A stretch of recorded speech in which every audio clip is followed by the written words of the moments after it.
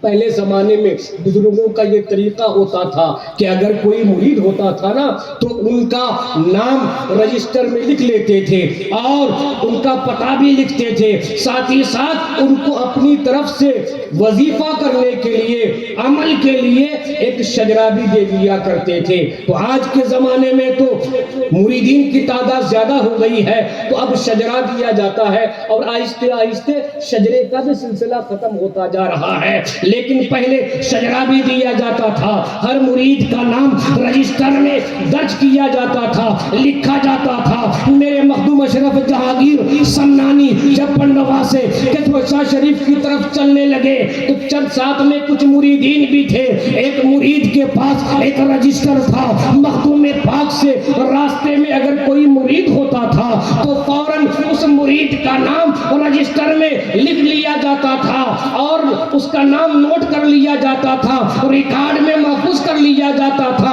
مسافر تھے، سامان بھی تھا، ایک مرید کے پاس وہ رجسٹر بھی تھا، سامان بھی تھا۔ چلتے چلتے جب وہ مرید تھک گیا، ایک جگہ پر عرض کرنے لگا، اے میرے سرکار، ہم لوگ پیدل چل رہے ہیں، تھک چکے ہیں، ساتھ میں اتنا سامان بھی ہے، یہ بھاری بھرکم رجسٹر بھی ہے، میرے سرکار اب چلنا مشکل ہو گیا ہے۔ اللہ اکبر، جب مرید نے یہ عرض کیا، سرکار مخدوم اشرف جہانگیر سمنانی آپ نے دیکھا کہ اس مرید کے کندھے کے پر وہ رجسٹر تھا، آپ فوراً اس رجسٹر کو لیتے ہیں، بغل میں ایک ندی تھی، اس ندی میں آپ رجسٹر کو ڈال دیتے ہیں۔ اللہ اکبر، اب سارے مریدین حیرت میں پڑ گئے، یا اللہ، ایک ایک مرید کا نام اتنے دنوں سے بڑی حفاظت کے ساتھ لکھا جا رہا تھا اس رجسٹر میں، اور آج مجھ سے گستاخی ہو گئی۔ میں نے مخدوم پاک سے عرض کیا تو میرے مخدوم نے جلال میں آ کر اس رجسٹر کو پانی ہی میں ڈال دیا۔ اگر میں نہ کہا ہوتا تو شاید آپ جلال میں نہ آتے، رجسٹر کو پانی میں نہ ڈالتے۔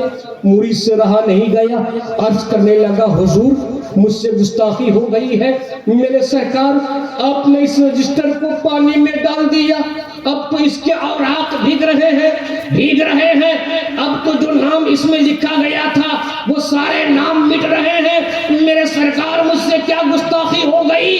اللہ اکبر، تو میرے مخدوم پاک فرماتے ہیں، اے اشرفیوں، اپنی اشرفی نسبت پر ناز کرو۔ میرے مخدوم فرماتے ہیں، اے میرے مرید، میں نے اپنے مریدین کے نام کے رجسٹر کو اس ندی میں اس لیے ڈالا ہے کہ ندی میں ان کے نام نہیں مٹ رہے ہیں، بلکہ ان کے جو گناہ ہیں وہ سارے گناہ دھل رہے ہیں، ان کے پاپ ختم ہو رہے ہیں۔ اللہ اکبر، میں ان کے گناہوں کو دھو رہا ہوں، میں ان کے گناہوں کو دھو رہا ہوں۔ اللہ اکبر، پھر مرید عرض کرتا ہے، حضور اب کیا ہوگا؟ وہ رجسٹر تو ختم ہو گیا، وہ تو پانی میں رجسٹر پا گیا، وہ رجسٹر کے اوراق بھیگ گئے، اب کسی مرید کا نام کہاں لکھا جائے گا، کیسے لکھا جائے گا؟ تو میرے مخدوم فرماتے ہیں، اے میرے مرید، ارے سن، آج کے بعد میرے کسی مرید کے نام کو رجسٹر میں لکھنے کی ضرورت نہیں ہے،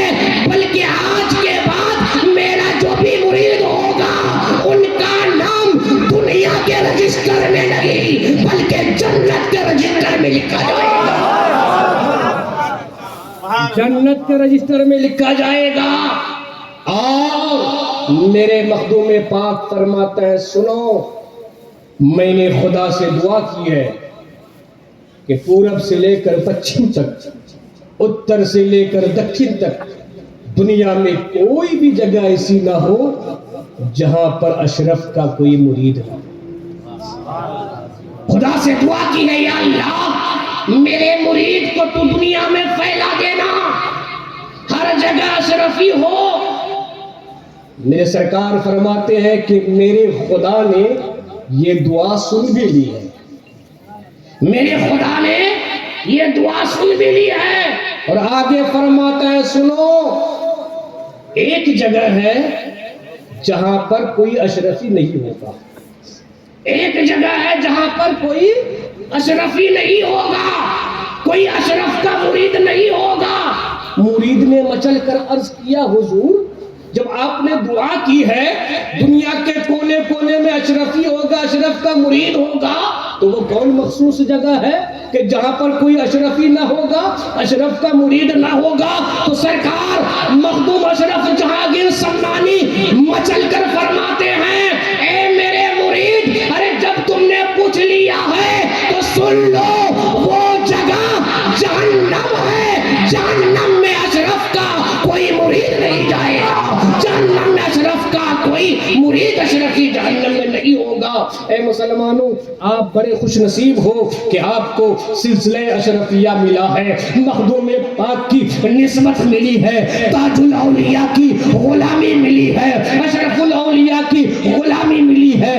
یہ نسبت کوئی معمولی نسبت نہیں ہے، اس نسبت کو مضبوطی کے ساتھ تھامے رہو، خود اشرفی بنو، اپنے بال بچوں کو اشرفی بناؤ، اپنے پریوار والوں کو اشرفی بناؤ، اپنے ملنے جلنے والوں کو اشرفی بناؤ، اپنے رشتہ داروں کو اشرفی بناؤ، جہاں تک ہو سکے اشرفی فیضان کو بانٹتے جاؤ، سلسلے کو بڑھاتے جاؤ۔ قسم خدا کی جب آپ سلسلہ کو بڑھاؤ گے، جب آپ اشرفیت کو بڑھاؤ گے، جب آپ اشرفی کو بڑھاؤ گے، تو ایسے وقت میں آپ پر حضور اشرف الاولیاء کا بھی کرم ہوگا، مخدوم پاک کا بھی کرم ہوگا، اور حضرت سرکار غوث اعظم کا بھی کرم ہوگا۔ پھر جب ان بزرگوں کا کرم ہوگا تو پھر حال یہ ہوگا کہ آپ کا دنیا میں بھی بیڑا پار ہوگا اور آخرت میں بھی آپ کا بیڑا پار ہوگا۔ اشرفی ہم کو بنایا وہ گھڑی کون سی تھی، ہم زمانے میں اسی نام سے مشہور ہوئے، قبر انور میں لکھا بخشا اور بخشے جائیں گے، سید اشرف کے وسیلے سے ہم مغفور ہوئے۔ وآخر دعوانا الحمدللہ رب العالمین۔ السلام علیکم۔